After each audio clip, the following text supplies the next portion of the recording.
All right, so this stated, that's not a claim. That's a statement. The believes, that's your claim. Okay, so he believes, his claim is that the percentage is less than 23%. So that's your claim. Claim is that, is this a proportion or a mean, guys? Which one is it, proportion or mean? Here's the easy way to figure it out. Find the word mean or average in here. Do you see the word mean or average in here? Let's read it. Gallup Crime Surveys find mean or average stated that 23% of gun owners are women. The researcher believes that in the area where he lives, the percentage is less than 23%. He randomly selects a sample of 100 gun owners and finds that 11% of the gun owners are women. At alpha equals 0.01 is the percentage of female gun owners in his area less than 23%. Did you guys see the word mean or average in there anywhere? No, there's no mean or average. So that means it's a proportion. Does that make sense? That's the easy way to know it's a proportion. Because a mean or average, a mean will always have the word mean or average in it. Always. I'm going to stop. Okay, great. So your claim is that P is equal to 0.23.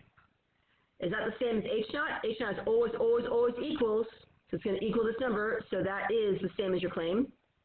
P is equal to, so P is equal to 0.23. Now, his claim was, his claim was that it's totally wrong. Yeah, sorry.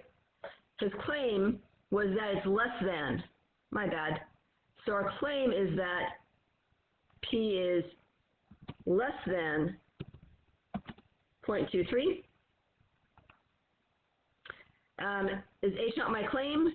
No, it's not. So H1 has to become my claim. So H1 needs to become P is less than 0.23. All right, next we've got step 2. Step 2 is find the critical value. So you're going to look it up on the table. You're going to find it. Critical value is equal to, this is a one-tailed test, 0.01. So I'm going to pull up my handy-dandy T-table. One-tailed, 0.01. And it's a proportion, so it's the last one, 2.327. So 2.327. That's my critical value. And you can just shorten that to 2.33. Draw a picture. Picture. Oops, that's a terrible picture. That's okay. Let me use my fingers better. And it's less than. So less than, this has to be negative. So it should be negative 2.237. So I'm going to draw my line here. Negative 2.233, and I'm going to shade this area over here. I should shade it better than that. Okay. Step 3. Find your test stat, your sample's t-score. So that's going to equal, can you guys, why are people not muted? I don't understand that.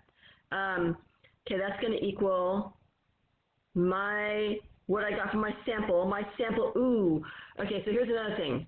See where it says 11%, randomly select a sample. That's my sample. Here's my N, 11%. So sometimes, you guys listen up, this is where people get messed up. You look at this number. Sometimes people want to take this number and put it over 100. The number I give you, I always have to give you p hat. It's either going to be, this number is either going to be a percentage already, or it will be the number of yeses. So is 11% the number of yeses, or is 11% a percentage? You can kind of tell it's a percentage, right? It's a percentage, right? Because it says percent after. So this is a percentage. It's not 0.11 out of 100. How do you even get 0.1 of a person? This is a percentage already. It's already done.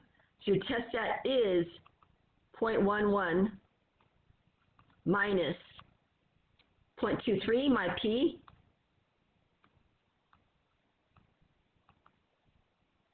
over square root of 0.23 times 0.77 over 100. I had 100 people, and I'm going to get my answer there. See, I think it was negative 2.85. So then I'm going to pop it in here. It's which is smaller, which is worse, to owe $2.85 to owe $2.33. 285 is less, so I'm going to put it over here. Negative 2.85. And is that in the guilty region or the non-guilty region? Did I think? Guilty, totally guilty. So here, step 4. Reject H naught. It's guilty. Reject. Oh dear. Reject H naught. Totally guilty. And then the last step is going to be our statement. So our statement's going to be, well, let's see. Is there enough evidence or not? Was it guilty or not guilty? Guilty, so there's enough evidence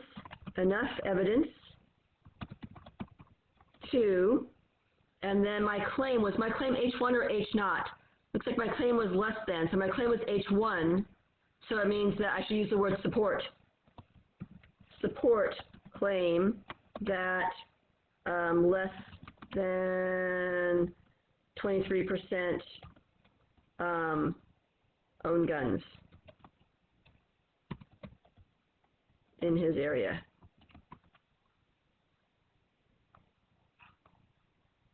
So that would be that part there. What I'd like you guys to do in these last 5 minutes is to hop into your groups again and try to work on, just get as far as you can on lab problem 3. Just kind of try it out and give it a shot and see if you can try to sort out that lab problem 3. And again, it's just these steps here, just like we just did. Okay, so you guys should all be kind of back here, I think, at this point. We'll go over this next class. So if you want, just go ahead and finish it up on your own whenever you get a chance to over the weekend, and we'll go over it next class. If you guys want back in your breakout rooms, I'm happy to put you back. Or if you guys want to stick around here, you can even chat here if you want, and keep talking and working on it if you want. Have a good weekend. Is this making sense? Do you guys have any questions before we head off about any of these things, about any steps?